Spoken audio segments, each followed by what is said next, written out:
మనకు వాటర్ ని ఎంత సేవ్ చేసుకుంటే అంత భవిష్యత్తు ఉంటుంది అనేది మనకు చాలా వరకు తెలుసు. అలాంటి స్కూళ్ళల్లో ఎక్కడన్నా వేస్టేజ్ వాటర్ చూసి ఒక చిన్న పిల్లోడు 7th క్లాస్ 9th క్లాస్ కుర్రోడు స్మార్ట్ ట్యాప్ అనేది ఒక వాటర్ ఇది సెన్సార్ వాటర్ ని తయారు చేశారు.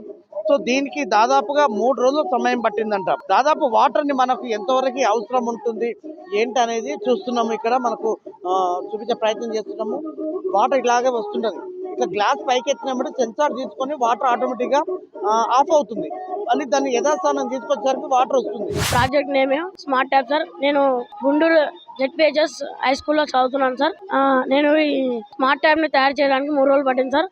అదే విధంగా నాకు కొంచెం ఖర్చు కూడా అయింది సార్. స్మార్ట్ ట్యాప్ వాడడానికి ఏమేమి పరికరాలు వాడినాం సార్? నేను ఒక బ్యాటరీ, వైర్స్, ఒక 1.5 feet పైపు వాడినాను, ఒక bottle, sensors, water motor, next switch, ఒక LED లైట్, బ్లేడ్స్, ఇంకా పీసెస్ ఆఫ్ వుడ్ అనేది వాడినా సార్.